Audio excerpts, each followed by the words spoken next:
مذکورہ دفعات کو آئین ہند کی پارٹ نمبر 3 جو کہ آئین کی روح کہا جاتا ہے، جس میں یہ وضاحت موجود ہے۔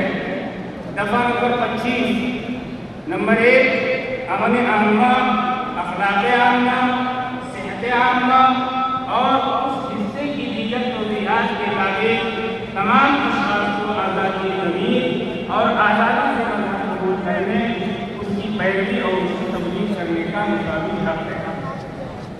دفعہ نمبر 26 امن عامہ، اخلاق عامہ اور صحت عامہ کے تابع ہر ایک مذہبی فرقے یا اس کے کسی طبقے کو حق ہوگا نمبر 1 مذہبی اور خیراتی اغراض کے لیے ادارے قائم کرنے اور چلانے کا، نمبر 2 اپنے مذہبی امور کا انتظام خود کرنے کا۔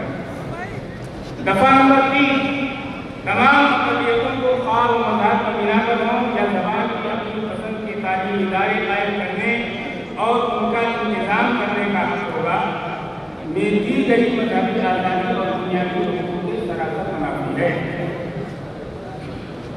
ہندوستان کے دستور میں سیکولرزم کے معنی ہے کہ ملک کا اپنا کوئی مذہب نہیں ہے، یہ تمام مذاہب کا یکساں احترام کرتا ہے، مذہب کی بنیاد پر کسی کے ساتھ امتیاز نہیں برتا جاتا اور ملک کے ہر شہری کو مذہبی آزادی حاصل ہے۔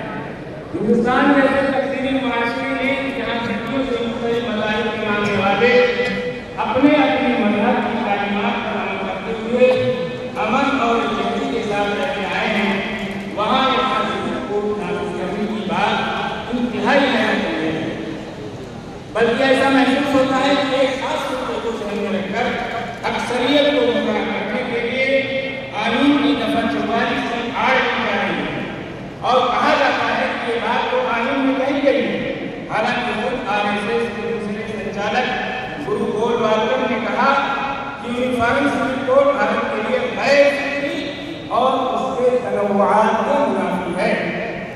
حقیقت میں یکساں سول کوڈ کی بات رہنما ہدایات کے ضمن میں کہی گئی ہے، یعنی مشورہ کیا گیا ہے، وہیں شہریوں کے بنیادی حقوق کی ضمانت آئین میں دی گئی ہے۔ آئین کے بعد نمبر 3 کے تحت بنیادی دفعات میں کسی بھی ادارے کو خواہ ہو پارلیمنٹ ہو یا سپریم کورٹ تبدیلی کا اختیار نہیں ہے۔ آئین کو آزادی کے بعد لگا ہوا جبکہ تاریخ بتاتی ہے کہ ہزاروں سال سے اس ملک میں لوگ اپنے اپنے مذہبی اصول پر عمل پیرا رہے ہیں۔ لوگوں کے مذہبی عقائد اور رواج مختلف رہے ہیں، مگر ان میں کبھی کوئی اختلاف یا کشیدگی پیدا نہیں ہوئی۔ در حقیقت ایک مخصوص ذہنیت کے لوگ یہ کہہ کر اکثریت کو گمراہ کرنے کی کوشش کر رہے ہیں کہ یکساں سول کوڈ کی بات آئین کا حصہ ہے، جبکہ ایسا بالکل نہیں ہے۔ ملک میں قانون و انتظام کی صورتحال کو برقرار رکھنے کے لیے تعزیرات ہند کی دفعات موجود ہیں، ان کے تحت مختلف جرائم کے لیے سزائیں دی جاتی ہیں اور ان کے دائرے میں ان کے تمام شہری آتے ہیں۔ البتہ ملکی اقلیتوں، قبائل اور بعض دوسری برادریوں کو مذہبی و سماجی قانون کے تحت آزادی دی گئی ہے، کیونکہ مذہبی خاندانی و سماجی ضابطوں سے ہی مختلف مذہبی برادریوں اور گروپوں کے شناخت وابستہ ہے اور یہی ملک کی یکجہتی، سالمیت اور اتحاد کی بنیاد ہے۔ یکساں سول کوڈ نافذ کرنے کا مطالبہ شہریوں کی مذہبی آزادی پر قدغن لگانے کی ایک سوچی سمجھی سازش ہے۔ جمعیت علماء ہند روز اول سے اس سازش کی مخالفت کرتی آئی ہے۔ جمعیت علماء ہند کا تحفظ آئین ہند کنونشن محسوس کرتا ہے کہ یکساں سول کوڈ پر اصرار شہریوں کی مذہبی آزادی اور آئین کی اصل روح کو ختم کرنے کی سازش کا حصہ ہے اور آئین میں دیے گئے بنیادی حقوق سے متصادم اور مسلمانوں کے لیے ناقابل قبول ہے۔ اور بعض ریاستوں کی طرف سے یکساں سول کوڈ کے نفاذ کی کوشش ملک کی یکجہتی اور سالمیت کے لیے نقصان دہ ہے۔ آپ حضرات کو یہ تجویز منظور ہے؟